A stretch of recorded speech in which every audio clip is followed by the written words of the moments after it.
introduce our panelists and then we will start our proceeding. First of all, on my right, Dr. Abid. He is a well-known policy researcher. He is a member of Prime Minister Economic Advisory Council, and he also sits in a number of parliamentary committees, and he is Executive Director of SDPI. Thank you, sir, for making time. With him is Zahar Latif Khan Saab, Chairman ISE REIT and former President of Rawalpindi Chamber of Commerce, and he is well-known businessman. And more importantly, he always takes lead. When I spoke to him to have this conferences here, so he was very forthcoming for that. And you know that on his right, His Excellency Ms. Yao Jing, Ambassador of Republics of China. He is here still. Despite his all the engagements and the emergencies related to the coronavirus. And within in 30 minutes time, Speaker Common Assembly, National Assembly will also join us. He is busy with the parliamentarian, but he will join us shortly. I would like to request Dr. Abid to present welcome remarks and moderate the session.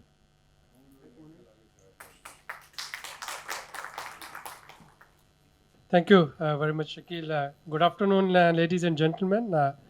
In the beginning, first of all, let me take this opportunity to pay my special gratitude to Mr. Zahid Latif Khan, Chairman ISC, for agreeing to jointly organize this important event today.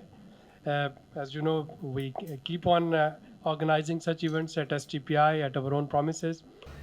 Second, my special gratitude for Excellency Yao Jing to spare time and to be with us. I know how busy he is dealing with this calamity, how busy he is keeping the morale up, not only of his own team, but of Pakistan's authorities, and of course showing confidence in us.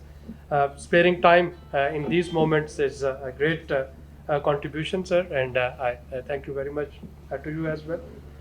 Now, just to shed some light on the background of this event, why we wanted to conduct it, and what is it that we are expecting. So let me take you 6 years back when CPEC hasn't started. So just imagine what was it living in Islamabad, the federal capital. I'm not talking of any periphery. So in Islamabad, the regular pattern was 2 hours of power outage after 1 hour of electricity, and again 2 hours of power outage. And we had to start generators in order to actually charge the batteries of our USP. So the power system, it was almost crumbled. We tried our best before that to sign a deal with the civil nuclear technology deal with United States, which we were never allowed to. While India and Pakistan, both of them, they went nuclear at the same time, but Pakistan was deprived of its right to use that nuclear technology for civil purposes. Ambassador, sir. Then, of course, these were the times when China and Pakistan, they joined hands, and they thought of starting something which now we know as CPEC, China-Pakistan Economic Corridor, and which is an important component of Belt and Road Initiative. And if someone says, again, going back to 6 years, some of the myths which were created, and let me quote a few of them. The one was that it is a Chinese model of neo-colonialism. The second was that once they will start working on CPEC, Pakistan would be full of Chinese workers and there would be no place for Pakistani workers. China would dominate Pakistan. Pakistan would fall in a debt trap, which it would be extremely difficult for it to come out. And this is a baseless accusation which even a very senior level representative of America, they kept on repeating. They repeated it a few weeks ago in Islamabad too, which I'm glad that the Foreign Ministry and the Embassy, both of them, they rebutted. And then it was said that Gwadar is a strategic project, not a commercial project. Now, 6 years down the road, I think time has proven that most of the conspiracy theories and most of the baseless accusation which were being spread, the rumors, I would say, those had no basis at all.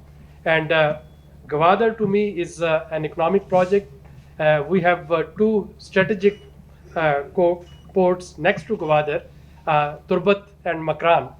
And of course, those both of them, if we had to utilize anything for the strategic purposes, the Turbat Coast Guard port and the Makran graduating those or utilizing those would be an ideal opportunity. Why to start something from scratch if we really had some sort of strategic objective behind it? And another other thing which was propagated is Gwadar's competition with Chabahar, which is again something which is comparing oranges with apples. Gwadar is a deep sea port, Chabahar is not a deep sea port, and again there is no comparison between the two. But having said it, if I look at the Chinese model of cooperation within Belt and Road Initiative and within CPEC, it is cooperation, not competition. And of course, China is trying to cooperate. China is trying to cooperate with the rest of the world for shared prosperity and for shared growth. And when I look at South Asia, the importance of Chinese investment is even manifold, because I can see China as a common denominator in South Asia. China and India's bilateral trade is almost touching $100 billion per year. China has huge investment in Pakistan. China is investing in reconstruction of Afghanistan. China is investing in Bangladesh. China is investing in Sri Lanka, in Iran, in Nepal. And by virtue of all its investment and by virtue of all its economic cooperation, China becomes a de facto common denominator in the region. And in the months to come, I don't know what will be the decision, but the forthcoming Shanghai Cooperation Organization meeting, SCO meeting in New Delhi, again I can see China playing a major role in bringing two arch rivals on table, something which America keep on saying but is not able to manage. So I can see it happening. Again, I'm not foreseeing that who would be representing at a political level from Pakistan, but whoever goes there to join the SCO meeting, that would actually melt the ice, and that would be a major game changer in the regional stability and regional security matters. So you can analyze from any angle, you will find that China is becoming a common denominator, and we need to appreciate this fact. Now again, if we look at the importance of China, and coming back to this coronavirus issue, I think those who are trying to undermine China's power, they should understand it by the simple fact, due to coronavirus, while China is very bravely fighting with this epidemic, the global economic growth outlook has already been revised. During last 6 weeks, the crude oil prices has dropped by $10 per barrel. Why? Because China's economy is slowing down. And this is the, I think, might, and this is the importance of China in global economic corridors that we need to understand and we need to appreciate. And I think we need to count ourselves lucky that we are all weather friends. We were friends when Pakistan and China, they were at the same level of development, and we are friends when China, of course, is one of the global giant in economic development, and Pakistan is there.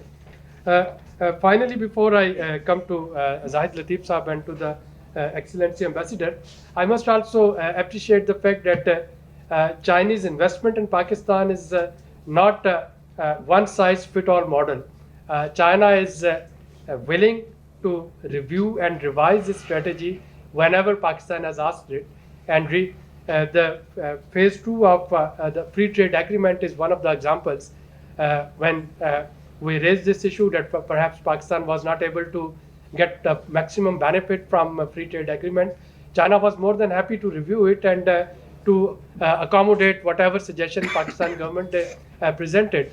Similarly, in the CPEC initial drafts, if you see, there were those options for having coal-based power plants, but when Pakistan raised those environmental issues, those coal-based power plants, their number was capped to 4.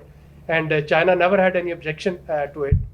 I think what is required, and through today's event, discussing it with all the business community leaders, it is to bring our own house in order and to get prepared for the opportunities that China is offering.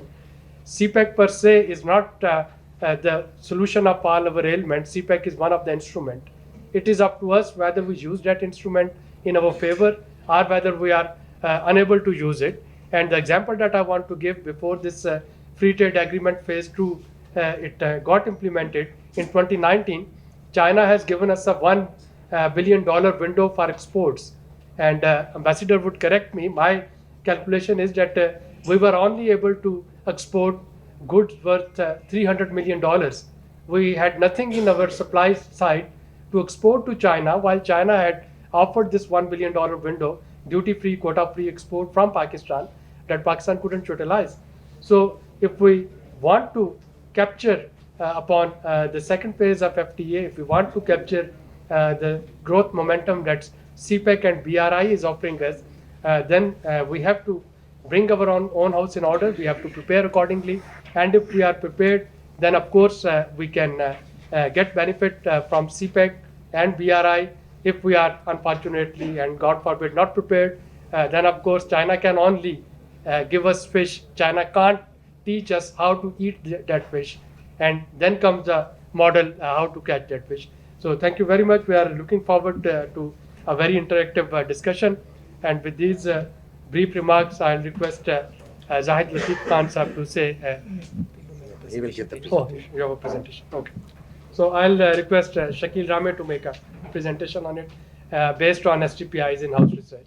So first of all, why we needed BRI, Belt and Road Initiative? Because in 2017, McKinsey, so they pointed out that one need $5.5 trillion per year for infrastructure development.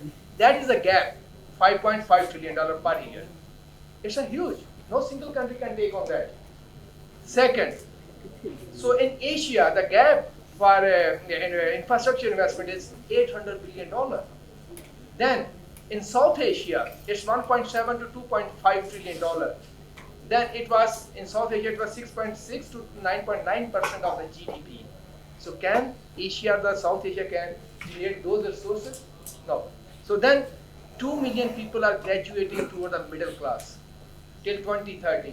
And a major chunk will come from China, India, Pakistan, Bangladesh, some other countries in the region. Second, on the development side, if we look at that, the 600 million people are living below the extreme poverty. If you look at other figures, 820 million people are food insecure. And there is a point to note. First, food insecurity started to decrease, but from 2017 onward, it started to increase again. Then, there are 2 billion people who need safe drinking water. There are 1.1 billion people who need electricity. And there are 2.8 billion people who need good cooking fuel. And then 70.8 million people are refugees across the world. And lastly, 263 million kids are there out of school. In this backdrop, you need someone. You have light off, are they? The light off current stage. So in this backdrop, you are looking towards from where you will get the investment.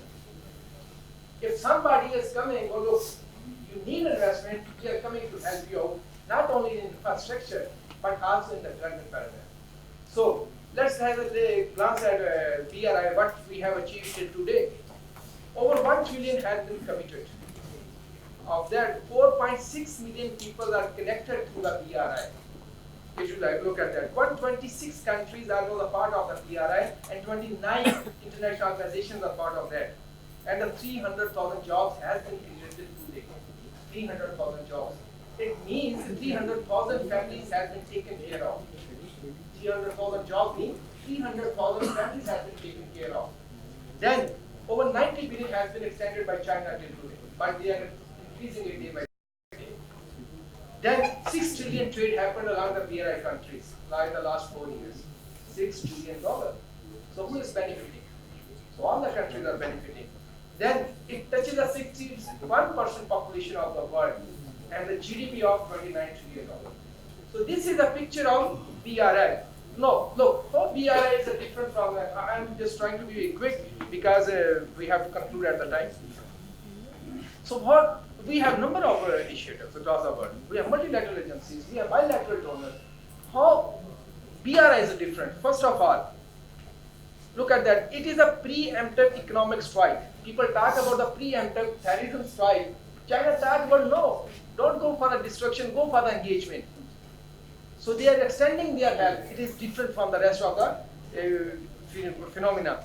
It's talk about the peace through development, not through the containment, not through the fights, not through the wars. It's a peace through development. Then eco-civilization on the principles of Taoism and the Confucianism. Eco-civilization, you can say it's a sustainable development plus. It's also talk about the moral value, harmony between a planet and a human being, among the human beings, and the look for the better after life work. So it's like that. The last one is harmony. It talks about let's work together, treat each other like human beings. Now I will present some findings from a World Bank report in 2009. So this is the latest report available on transport projects. It tells us if BRI will be completed in 2030, there will be decrease of 12% in transport time. 12% decrease in transportation time for BRI country. And also non-BRI country will also be benefited. If you look at the figure 3%, if they are not participants, they are opposing, but still they will benefit. If you look at that trade, it indicates that 2030, the trade will be increased in BRI countries can be increased from 2.7% to 9.7%. Even non-BRI country will also benefit again. And then we talk about GDP. It shows that if BRI is completed in 2030, there will be the 3.4% increase of the GDP in BRI country, and also in the non-BRI countries. Then lastly, the real income. That is a very important thing. The real income means that your value, your income will increase not only for the state but also for the people. Then let's go to the next slide. If you look at the World Bank again and another report, they show us how much GDP will increase for the participants, non-participants, and some individual countries. For participants countries, it will increase by 3.4%. Non-participants it will increase by 2.9%, and for Saudi Arabia 5.2%. Sub-Saharan Africa 4.6%. East Asia and Pacific 3.82%. South Asia 2.47%. In South Asia, Pakistan will be the major beneficiary. Not in South Asia, but in overall BRI, the Pakistan will be the beneficiary. If you look at the statistics, if you look at the lower bounds strategy, there will be increase of 6.43% of GDP in Pakistan. If you look at the upper bound, it will be the 14.03%. So it's a win-win situation for Pakistan. Then Qatar. Then look at the Iran. Every country will be, even India will benefit if you look at the number. They are not only not the participant, but they are opposing. Still they will be the beneficiary. So that is the beauty of Belt and Road Initiative. Then another report which shows that export in terms of the dollar, $438 billion will be increased in 2030. And then again, if you look at the factor return, that is very important indicator, because when you talk about a trickle down effect means what the society people will benefit. Look at labor will be the major beneficiary, not the capital. That is the difference. So labor means people would be the main beneficiary, not the people who have all the resources or the capital or the land or anything else. So labor would be the main beneficiary. That means it will really help to counter the poverty. It will really help to counter the other issues related. Then it is estimated due to the BRI, 7.6 million people will come out of the extreme poverty. And 32 million people will come out of the moderate poverty. Extreme poverty is $1.9, and moderate poverty is $3.6. So major beneficiary would be the developing countries. Major countries will decrease would be the developing countries. So if these facts and few facts and figure about BRI. Now you can decide yourself. It is not a China report. It is not the Pakistan report. It is not some by BRI country report. It is a World Bank multilateral organization report. So when you come to the facts and figures, they are telling us a different story. When they come to the TV or media thing, they tell you a different story. So let's come to the CPEC. So why Pakistan needed CPEC? Because when CPEC came, so Pakistan was losing $4 to $5 billion per year to the electricity shortage. It is not the, you can say, the imaginary figure. You can go to visit Vision 2025 document. You will find this figure there. You can calculate $4 to $5 billion in terms of Pakistan GDP. That is in 2015. Now multiply it to 2019 if there would be no CPEC. Then $1.5 billion was needed to rehabilitate road infrastructure. That was the estimate of 2012. And the road infrastructure, why it was deteriorated due to the support of the NATO, to the track, but nobody was willing to invest in the Pakistan to rehabilitate. Now I'm talking about the new infrastructure. It is a rehabilitation of the existing infrastructure which was in a bad shape due to some our support to the counter-terrorism. Then Pakistan in multi-dimensional poverty indicator, it was 38%. Then food insecurity, 58.8% people were food insecure. These two reports, poverty and food insecurity, were generated by SDPI. And SDPI is the only institution which created this food insecurity index in Pakistan, which even government of Pakistan or international or multilateral agencies, they also use it. And then the human capital. Pakistan was ranked 134 among the 154 countries. What is the human capital? That's skilled labor, education, health. These are the indicators Pakistan facing due to this problem. And then what is the current status? CPEC has generated 75,000 jobs till today. Then it have helped Pakistan to generate more than 10,000 megawatt of electricity.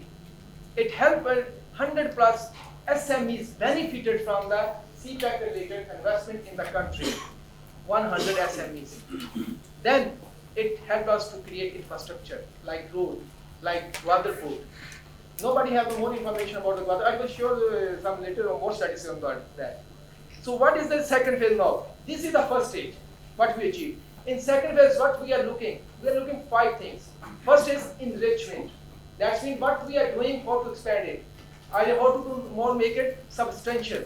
Second is an expansion. Look for the new areas like industrialization, like social development, like agriculture. So these are the 5 indicators we are focusing, Pakistan in general is focusing on the second phase. And future gains for the Pakistan. If we are able to do that, what would be the future gain for Pakistan? This is a report by the World Bank again. I'm not quoting Pakistani statistics or Chinese statistics because most of the time again I will repeat, people say, oh, this is your one-sided story. So what will be the benefit for Pakistan 2030?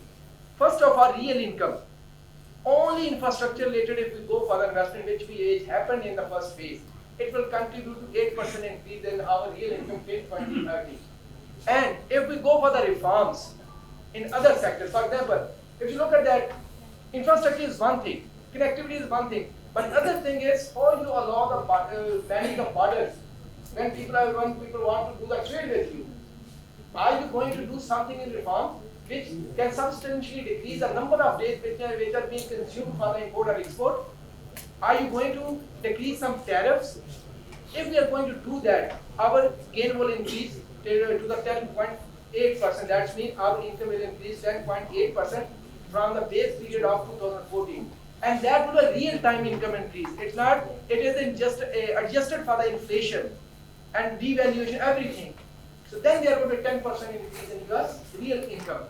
Second is welfare gain. Welfare gain means how much people will get, how much their spending power will increase, how much people will have more in terms of the money or the resources with them. So they can tackle the issue of the poverty.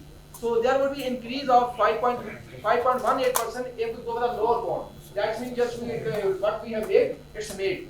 If we are not going to supplement it by other factors. Just for example, I gave you one example, later on we'll talk about it. And it will also help Pakistan to lift 1 million people out of, it will help Pakistan to create 1 million jobs till 2030 on the lower bound. If we go to the upper bound, there would be the 4 million jobs, new jobs in the Pakistan. And then the other benefits are export. If we don't do any type of, you can say, the reforms in our policy, regulation, ease of doing business, border delays, we will gain 9.8%. There will be increase in the export. And if we go for factor return, if you look at the factor return, talked about it was 1.37% for the world. In terms of the Pakistan, Pakistan is the highest beneficiary. It would be the 10.81%. And for the unskilled labor, it would be 27%. That's when your unskilled labor will also be benefiting from it. So it's the social impact. Most of the time people talk about, so what will be the social impact of CPEC? So these are the things that government don't do anything. If the government do, our impact will increase also. Then the poverty. 1.1 million people will come out of the poverty to the CPEC 2030. So these are the few benefits which I wanted to share with you. And then go for the, why we say it's a win-win situation. Always to listen from China and Pakistan. CPEC is also helping China in certain areas. For example, if China have to export something, if there is no CPEC route, it will take 27 days. For Oman, for Jeddah it's 33 days. For Kuwait there's 32 days.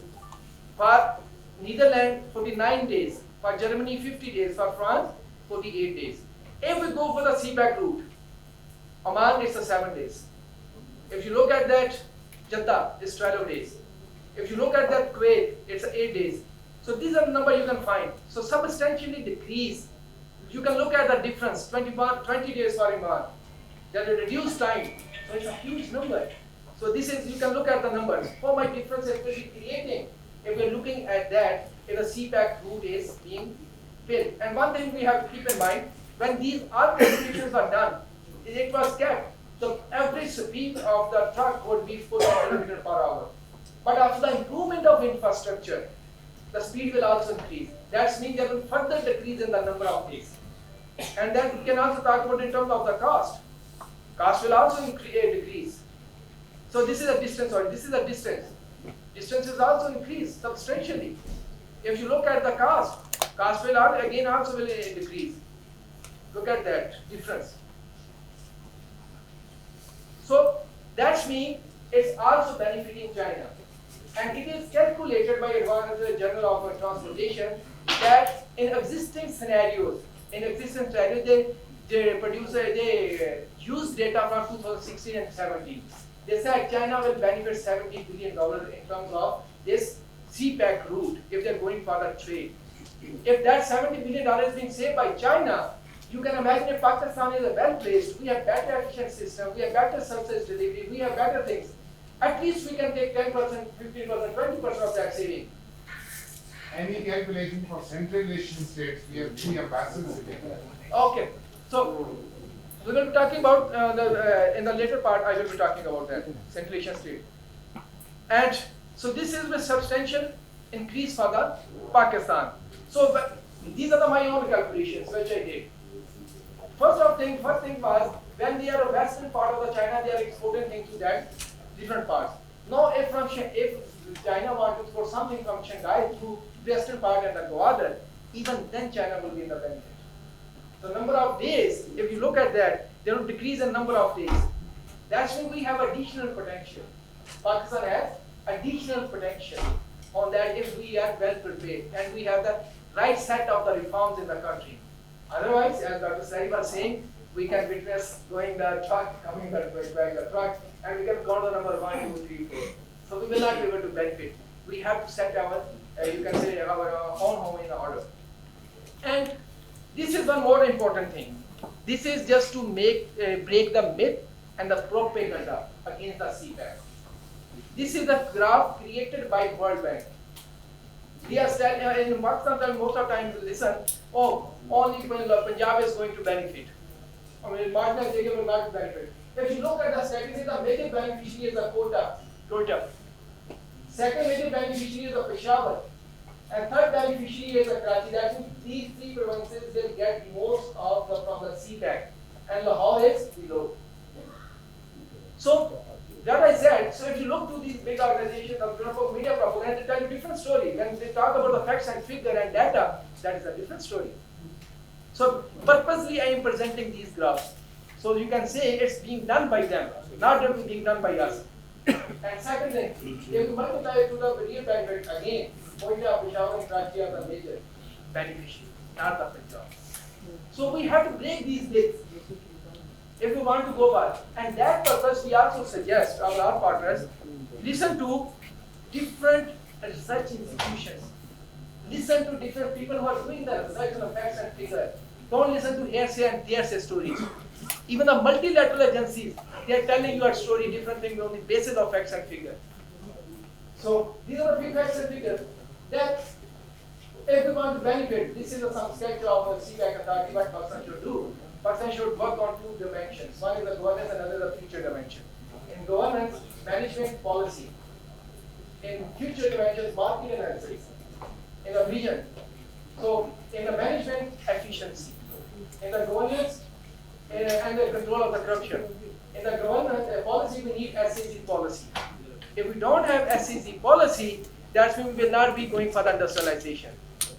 And for SECs, what is important to learn that? They are not all SECs across the world, they are successful SECs. There are number of, even in go to the China, you will find so many SECs which are the failure. We'll also learn from them. And there are also a number of SECs which are very successful, but they are exploited by only the private sector. When the state let them go and do whatever they want to do.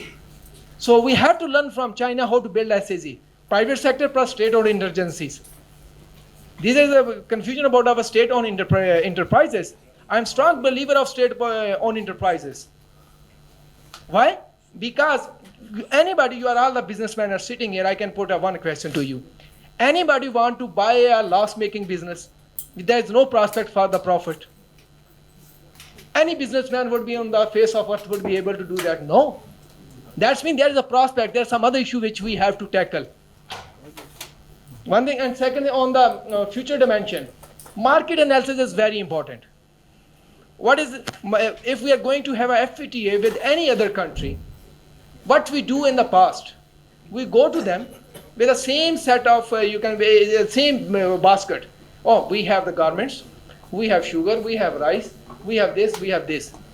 We don't study the market. For example, in terms of the first FTA with China, China is a big number one exporter of the garment. Why they will buy a garment from us? China has abundant rice in his own country. So why they will buy from us? So we have to be we need to focus on citrus. We need to focus on mango. We need to focus on livestock if we are going to have a MOU, FTA with China. So we need to understand the market, not just to go with signing an FTA or MOU. So that is a lacking. So CPEC authority should do that. And next thing which we are talking about, so what is the lesson for Pakistan? The first of all, decision should be made on the basis of data and the facts, not on the basis of just one night I have a dream, next day I will say, oh, Pakistan should go for the 5G technology. China, can you give us a 5G technology? Do you have big data? Do you have infrastructure for 5G technology? Do you have the man source for the technology? Do you have the technology in your own country? No, you have to import. On one side you want to curb the imports, on the other side you are going for a deal which you have to import everything. So it should be based on facts and figure, not on the basis of some dream. And then the decision on the basis of efficiency, not the political dimensions. From where you get the best. Look at China. China started to develop from the Shanghai, then they expanded in the whole country. Nobody cry about that part is left, that part is left. So we have to be very rational because we have very meager resources. If we have the opportunity, we should capitalize on that. And then, there is need of expert on China. Because unfortunately, we are, you can say by definition, by training, we are a liberal economists or liberal planners. Chinese model is somehow different from the rest of the model.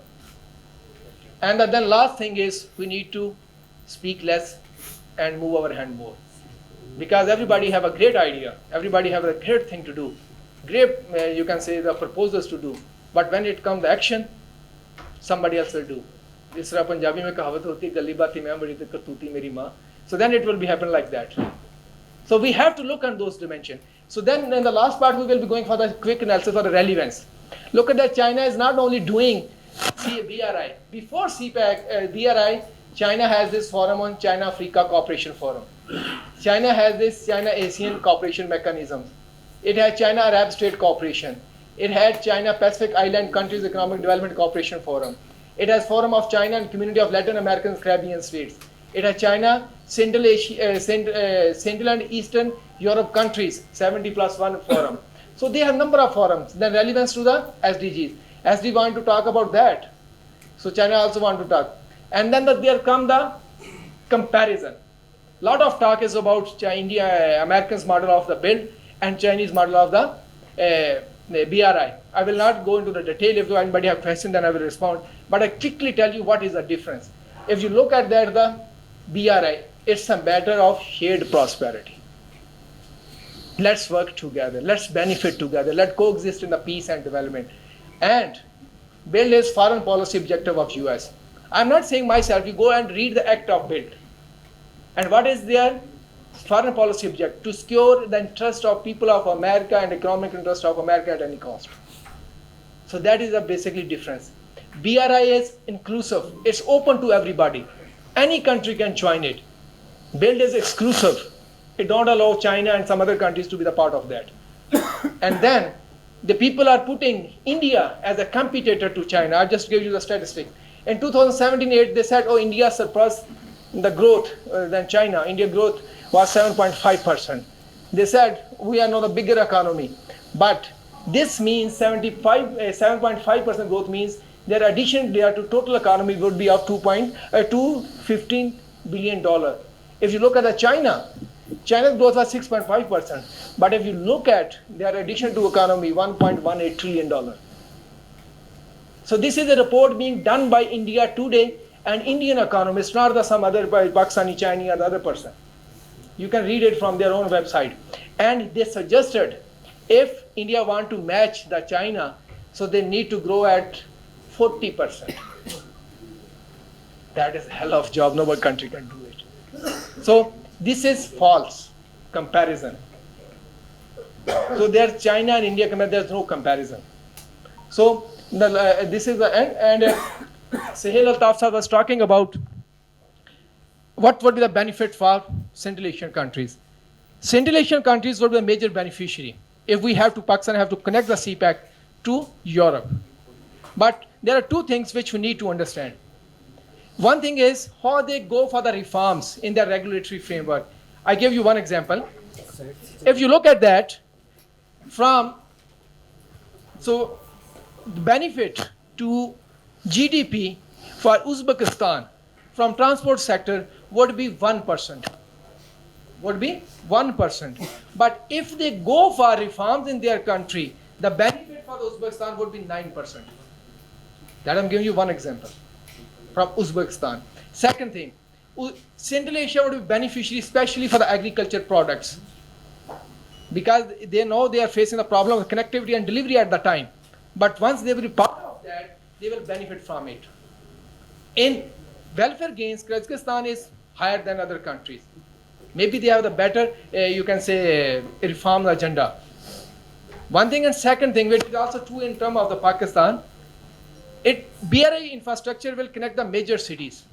But the backward linkages with the local markets, small cities, small villages, country have to create those backward linkages. That is even true for the Pakistan. If you look at the export for Pakistan, it will increase by 9.8%. But if we are an existing structure, the internal trade would be only increased by 0.8%. A huge difference, because backward linkages are very big. That is also true for some countries from the Central Asia. And third thing is, the reforms are very much needed. Why? Because if there is a bottleneck in any one country along the route, it would impact all other countries. So all countries have to work together. And BRI like infrastructures, I can quote one example from the history. Recent quote by McDonald's son in 2018. He created the BRI like infrastructure. Subcontinent already have experience. In late 19th century and early 20th century, due to railway infrastructure by British, our GDP increased by 16%. So we have this experience already if we want to build on that. But the other thing is, every country have to go for their own reform agenda if they want to really benefit from the BRI. Otherwise, we can tell a time of the story. Thank you so much. one thing that comes from this discussion is a very important request from the stakeholders to you about the possibility of getting these capacity payment charges thing reviewed. We know that we didn't do our homework proper when we were negotiating the power generation. Not to blame anything on China, it was our own negotiations. But of course, what one has now observing that in this energy circular debt, the proportion of capacity payment charges that is increasing day by day, and I think the business community here, what the case they are trying to present, while we are thankful for Chinese cooperation for providing us energy, Pakistan also needs affordable energy, and for affordable energy, we require certain cooperation or some out of the box thinking on how to do it, whether through promoting more renewable energy projects or reviewing the formula of the existing the cooperation model. On special economic zone, and I think if we look at Pakistan's history of SEZs, most of them they ended up being real estate zones. There are very few examples of successful special economic zones in Pakistan. And even if we look at some of the successful special economic zones in China, they took about 30 to 40 years to be what they are today. But looking at the CPEC long-term plan or CPEC phase 2, you will find this sentence, and it always struck me whenever I go through this LTP. China never actually agreed or never committed that it would be developing SCZs from its own funds. The statement is very clear that China and Pakistan will jointly mobilize funds to develop SCZs. So, of course, while we are talking of special economic zone, it is our own responsibility. If we can develop the infrastructure, we can anticipate not only Chinese investor but investor from other parts of the world to come and work here. But if we'll keep on waiting for Chinese investment to be spent on developing the SCZs, then my candid opinion is that SCZs are non-starters. We need to first look at our own share and our own kitty if we really want to develop the SCZs. I think these were the 2 points that I wanted to say, but of course I can't speak on behalf of Chinese ambassador. He will be, of course, making the most of his opinion. Now, may I request Zahid Latif Khan, sir, if you would like to share your opinion. Bismillah ar-Rahman ar-Rahim. Ladies and gentlemen, Assalamu alaikum, and on behalf of the Islamabad ISC REIT Management Company, I welcome all, and Excellency Yao Jing and Dean of Ambassador Mr. Tajan Maula. There were few ambassadors more, but they have to leave because of their commitments. So I will give a little overview of what ISC REIT Management Company is. So there were 3 stock exchanges in Pakistan, and ISC was one of them, established back in 1989 by the Rawalpindi Chamber of Commerce and Industries. The senior leadership of then RCCI, they established Islamabad Stock Exchange. And back in 2016, all the 3 stock exchanges got merged into Pakistan Stock Exchange, whose 40% stake has been taken over by the consortium of Chinese stock exchanges. So the ISC, the erstwhile Islamabad Stock Exchange, was converted into an NBFC, non-banking finance company, with a license of Real Estate Investment Trust. So ISC Towers REIT Management Company has the license to form, launch, and manage the Real Estate Investment Trust under the rules and regulations of the apex regulator, which is Securities and Exchange Commission of Pakistan. About Rawalpindi Chamber of Commerce Industry, in which I have been associated, I was president a couple of years back, and during that, we took a very large delegation of businessmen to Gwadar. 102, number of delegates. Among them were 42 presidents of the different Chamber of Commerce, and still we remember that event. And we are thankful to the Excellency and the Chairman, CEO PHC, Mr. Bao, who helped us. And at that time, we tried our best to take the ambassadors of the Central Asian Republic and the Caucasian states to Gwadar, because everyone was talking about Gwadar, but hardly anybody had seen Gwadar. So in last 2 years, I know that there's been tremendous progress under the CPEC, especially in Gwadar. And we at the ISC and RCCI still, are desirous to take the ambassadors over there. And I was expecting that the speaker would have been here, but he'll be here, and we will request him that he should facilitate us in getting the necessary NOC from the Ministry of Foreign Affairs. So, ladies and gentlemen, let's come to today's topic. As we all know, that CPEC is the flagship and the most actively implemented project of Belt and Road Initiative, where Pakistan and China have been launching projects mainly in the areas of energy, infrastructure, road, railways, developments, seaports, etc. Through CPEC, Pakistan is harnessing its geostrategic location into a geo-economic advantage, and the region will be integrated into an economic hub, promising a great future for its populace.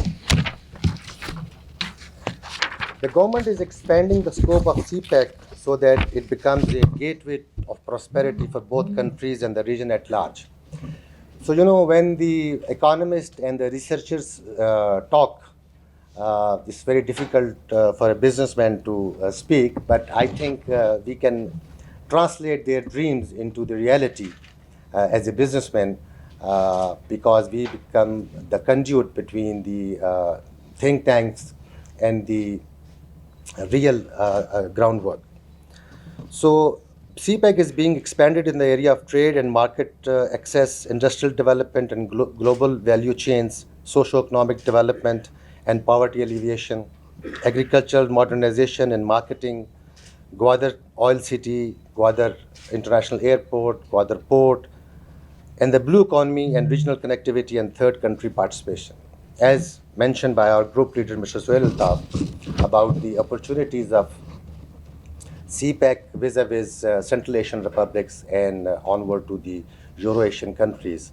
That was the endeavor of Rawalpindi Chamber of Commerce, that we always wanted to have a connect, because we also believe that only making a road between Gwadar up to the Punjab Pass is not sufficient unless and otherwise we have a connectivity to the Central Asian republics and onward to those countries, and it can bring the prosperity not only for Pakistan but for all the entire region.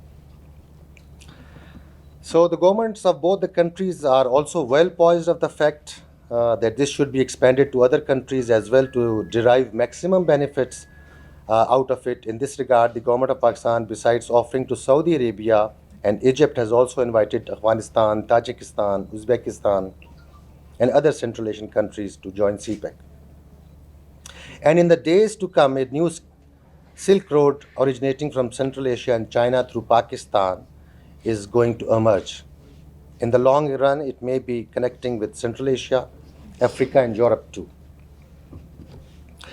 It's good that today we had an interactive session, and there were 2-3 important concerns, and they were genuine concerns, and people want to know about the reality. And I think few answers has been given, but we would like to listen to the Excellency, the Ambassador, and I'm sure that most of the concerns will be addressed. But there are, a few false propaganda as well.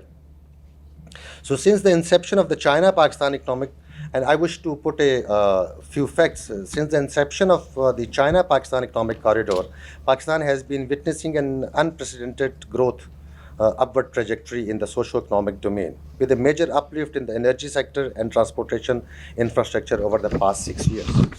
So there are challenges, but of course we have seen the development and progress in the energy sector and the infrastructure. Back in 2013, Pakistan was under acute energy crisis when the local industry was relocating to the neighboring countries, and some parts of the country were witnessing electricity load shedding. Similarly, in 2013, the transport network was also in a bad condition, now with the improved transport network, we are in a better position. Gwadar Port and Free Zone is developing very fast, and it can, help in our exports growth. But for the matter of export, Pakistan needs to have a export surplus. Without that, if even China or any other country gives you the FTA or special concessions, if you do not have the export surplus, so that concessions are just useless. So I would not take much of your time because I understand that much has been spoken about. The very detailed presentation has been given by Mr. Shakil Rame and also by Mr. Abid. So in the end, I want to suggest that China Study Center should build partnership with ISE and business community through RCCI to support them to develop innovative ideas and business proposals. Moreover, business community, especially from China, should support indigenous research organizations like SDPI to counter baseless propaganda on the basis of facts and figures. At the end, I take liberty of this forum to highlight that under CPEC, number of infrastructure-related projects are to be executed, and ISE REIT can play an effective role in the development of these projects under JV model. REIT is a transparent way of undertaking the real estate projects, hence give boost to a great confidence. So thank you very much, ladies and gentlemen, for coming. Thank you very much. First of all, I'm very happy to be in this event. I think that this is a combination of the thinkers and, as a practitioners, businessmen and think tanks. So this is a very rare and very important combination because we can learn, we can understand your thoughts, your advice, and also we can learn, understand your practice, your management, and the inquiries or concerns expressed from both sides, the think tanks and businessmen.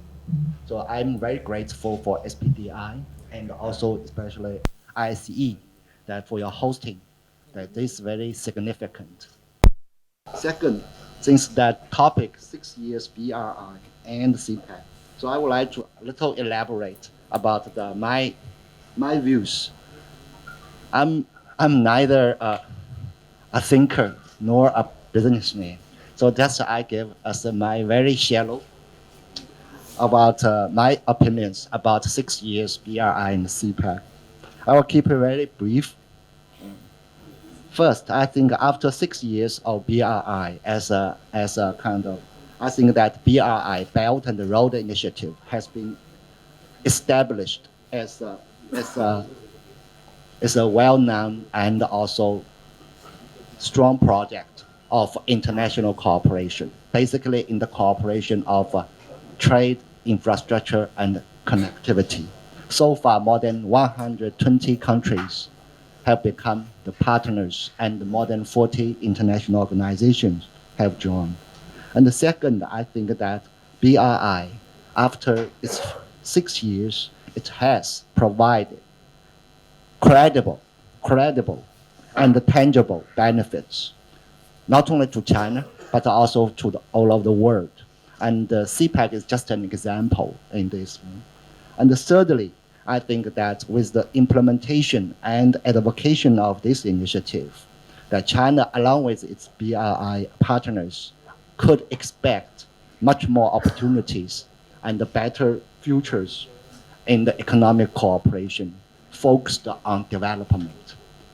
And finally, I think that by implementing or cooperating under the BRI framework, that a new concept of state-to-state relationship has been, I should say, has been promoted. That is based on cooperation, based on win-win arrangements. Then come to the CPEC. I think why CPEC is named or is designated a flagship project under BRI. Generally, I think that just now that Dr. Rameh had a very, very eloquent and detailed, which is even I myself, I'm not in a position to give more details about that. But regarding the CPEC, I would like to say that I'm looking at CPEC through the historical China-Pak relationship, because I spent almost 10 years, starting from 1994 till now, that the relationship between China and Pakistan has undergone a kind of some kind of change, especially for the past almost 30 years. But CPEC gave us a new momentum, gave us a new nature that, for example, we put the economy as the focus of our bilateral cooperation. For example, for me, although that I'm sorry that these days I'm a little busy with this coronavirus, my best effort is given to prevent it from coming to Pakistan, do our best to them. But still, I think most of my schedule is given to the economic related, with your Ministry of Planning, Ministry of Economic Affairs, Ministry of Finance and this.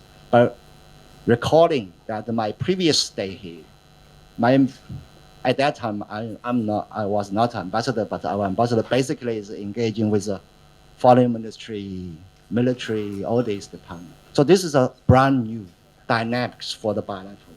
Second, a mechanism and a structure has been established. In China, we have a CPEC committee headed by our planning ministry, NDRC, a minister specifically looking after that. It includes almost 20 ministries in our cabinet to join.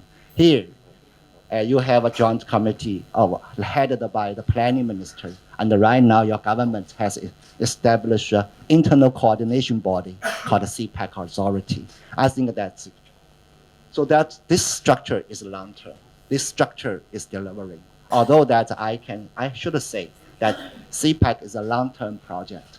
Within 5 years or 6 years, I don't think that should be perfect. In fact, the CPEC or BRI, a brand new initiative, so that we are coming into a kind of a coordination, a joint development of a certain model, which is really beneficial to the both sides. So that I think the structure has been established. Thirdly, I think that the direction has been fixed. For the first 5 years, since 2013, 4 prior areas: Gwadar Port, transportation, power sector, and industry, or the SEZs. So as the gentleman mentioned, the SEZ was not as fast as the other seas. The speaker is coming? Yes. Okay, so should I continue? Yes, Okay. please.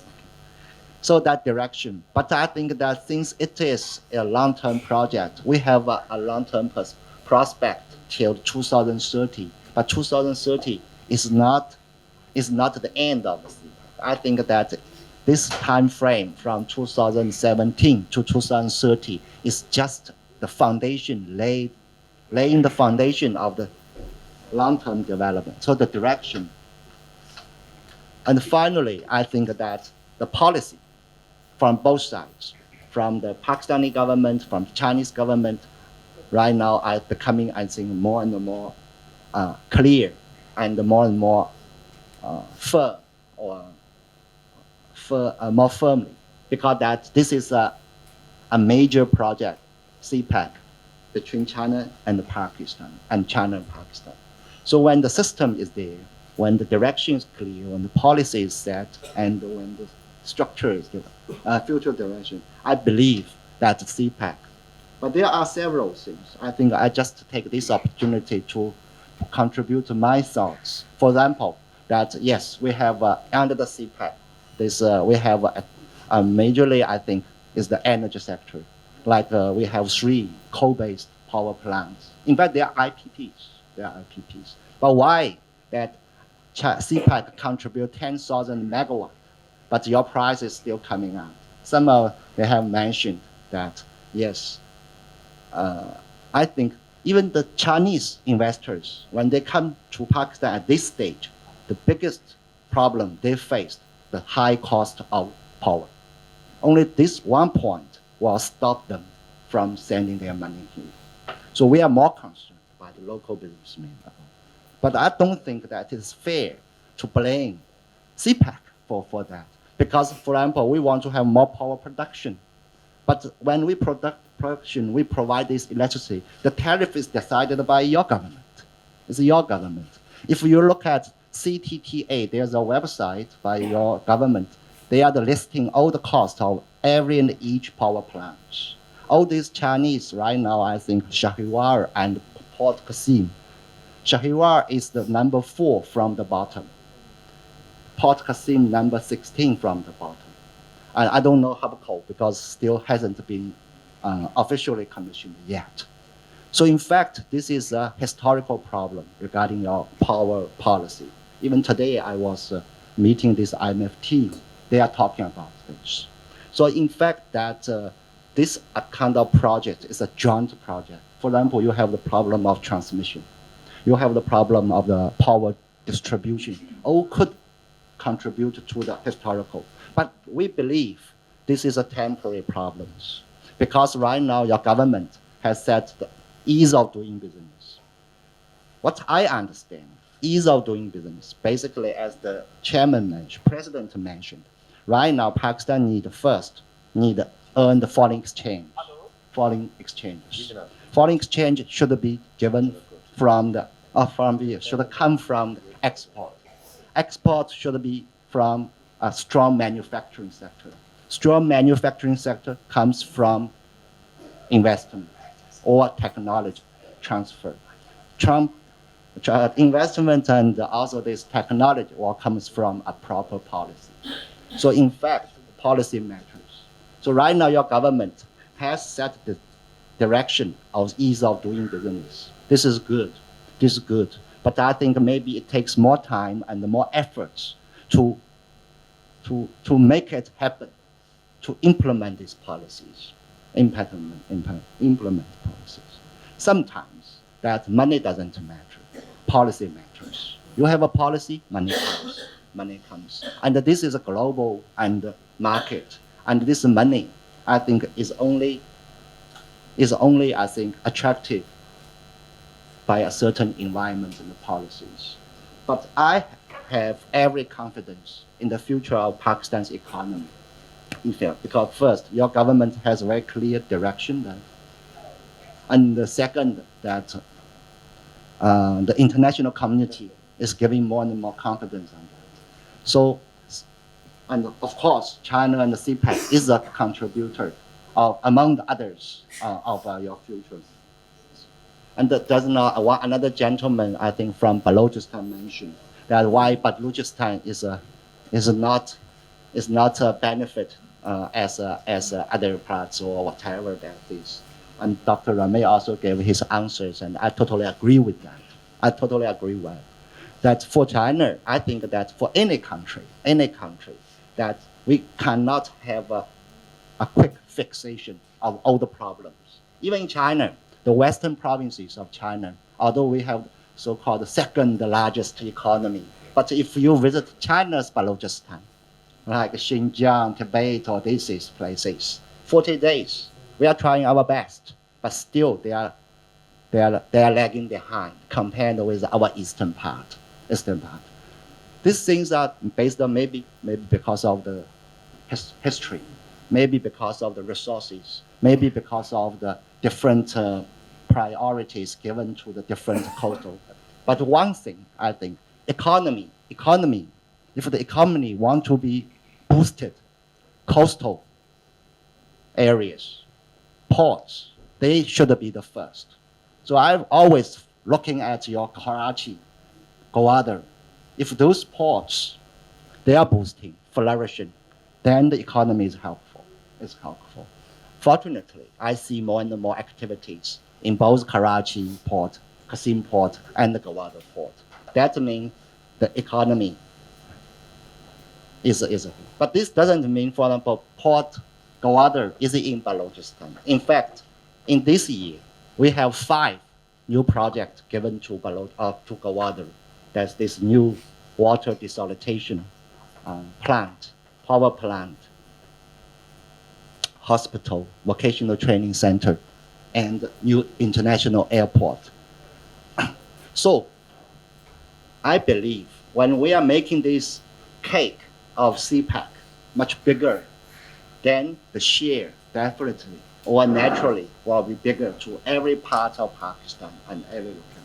But this stage is the stage of making this cake, So I'm confident the people of Balochistan, the people of Pakistan, everywhere else, definitely finally will benefit of the economic development of Pakistan per se. But the CPEC will be a contributor to this kind of development. Since today there are a lot of media here, I just want to a few more points regarding the current situation, this coronavirus. And there are quite a lot of inquiries that how this coronavirus could affect China's economy and to some extent to our economic cooperations with Pakistan, like our investment and input on the CPEC. I think this is very relevant. Even we, the Chinese government, the Chinese people are quite concerned about the economic aspect of this outbreak of this. But first, let me make very clear, the Chinese government has full confidence, have the full capability in dealing with this challenge or crisis. We take it as a very short period challenge. And if you look at that, our government or the whole China right now, that all the resources and all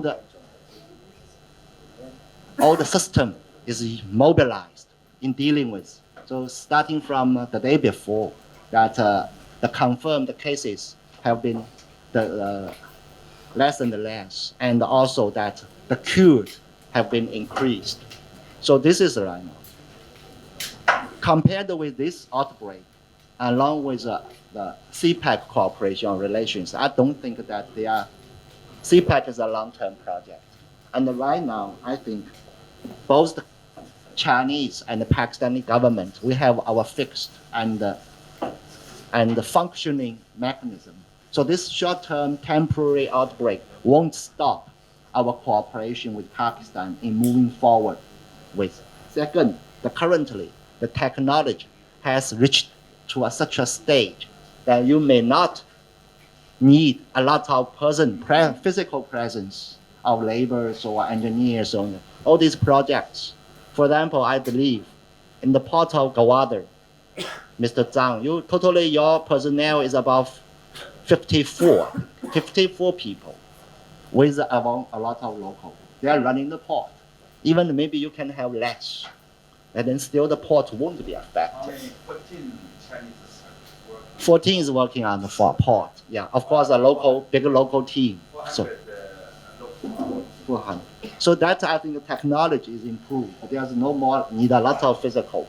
But right now, my priority is working day and night with your health ministry, National Institute of Health, to do our best to prevent the spread of this virus cases to Pakistan or to this. So right now, although that we have the regular flights between Pakistan, but you see that we have a very strict measures.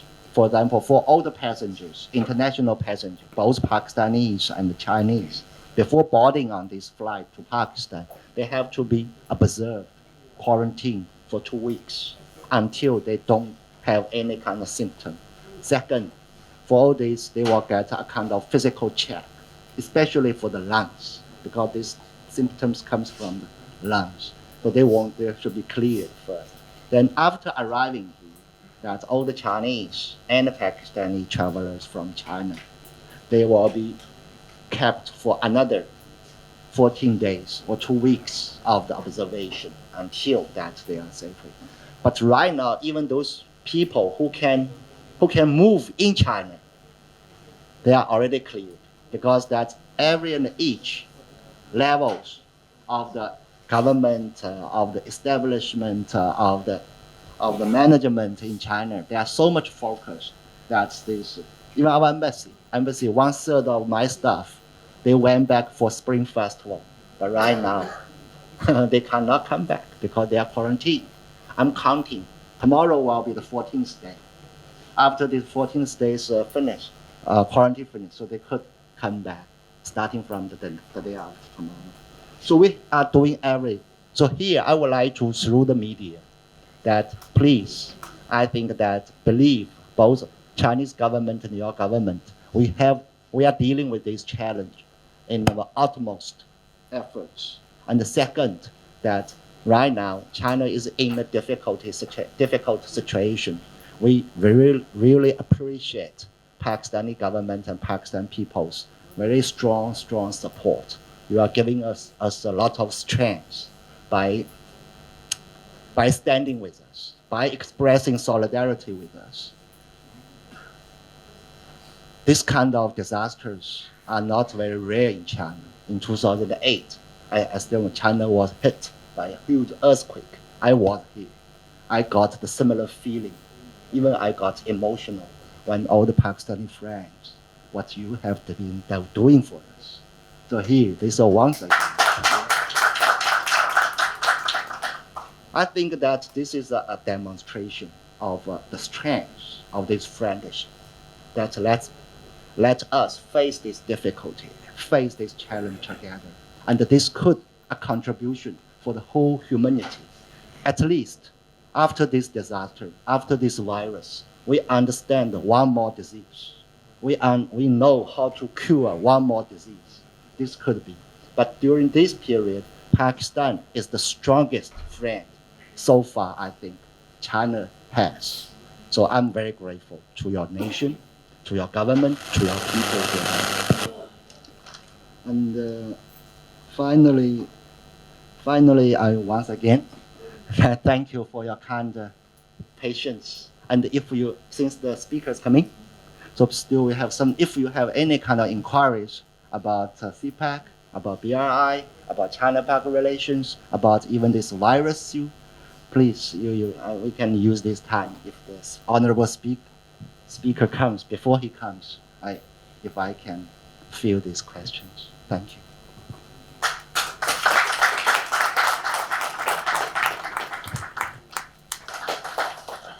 बिस्मिल्लाहिर्रहमानिर्रहीम।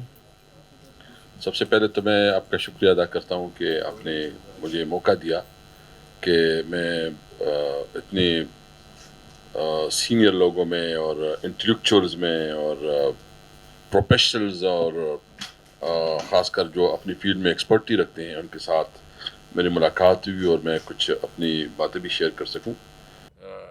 SDPI के साथ वो MOU भी sign कर रहे हैं कि जो हमारे CPEC की कमेटी है हम एक थिंक टैंक बनाना चाहते हैं कि जो आप जैसे लोग हैं जो कि प्रोफेशनल्स हैं उनकी आरा को और उनकी इनपुट को हम अपनी कमेटी में जो है ना वो शामिल करें। तो हमारी बुनियादी मकसद ये है कि इस वक्त जो हमें चैलेंजेस हैं और पाकिस्तान जिस हालत से गुजर रहा है, ख़ासकर जो माशी तौर पर हमें बहुत सीरियस चैलेंजेस हैं, तो इसमें CPEC जो है ना एक रोशनी है। इसमें BRI और ये प्रोजेक्ट जो है ना ये हमारे इकोनॉमी के लिए एक रीढ़ की हड्डी की हैसियत रखती है और इसमें जितनी भी इसकी कंपोनेंट्स हैं वो कंपोनेंट्स, और हमें खुशी इस बात पे भी है कि अभी एग्रीकल्चर भी और सोशल सेक्टर भी इसमें इंक्लूड किया गया है। तो मैं ज़्यादा इस पर नहीं बोलूँगा, लेकिन मेरी आपसे रिक्वेस्ट होगी, सबमिशन होगी कि जो भी आपकी एक्सपर्टीज़ है, जो भी आपकी प्रोफेशनल जो आपकी नॉलेज है, हम चाहते हैं कि आप हमारे साथ शेयर करें। हम सिंसियरिटी के साथ ये चाहते हैं कि ये एक बहुत बड़ी अपॉर्चुनिटी है, ये फॉर्चून चेंज है पाकिस्तान के लिए। उस सूरत हाल से जो हम फेस कर रहे हैं, इंशाल्लाह मुझे उम्मीद है अल्लाह की, इंशाल्लाह इस सूरत हाल से हम निकलेंगे और एक बहुत बड़ी इकनॉमिक एक्टिविटी शुरू हो जाएगी इसके साथ। जब ये CPEC मुकम्मल हो जाएगा, जब ये इंडस्ट्रियलाइजेशन जो CPEC की जो इंटरनेशनल हमारे मुख्तलिफ इकनॉमिक जोन है वो कंप्लीट हो जाएंगी, जो यहाँ की जो CPEC का बेसिक कॉन्सेप्ट है उसके मुताबिक हो जाएगा। और इस सूरत हाल में मैं चाइना गवर्नमेंट का बड़ा मशकूर हूँ کہ چائنا گورنمنٹ نے ہمیشہ پاکستان کے ساتھ بہت محبت کی ہے.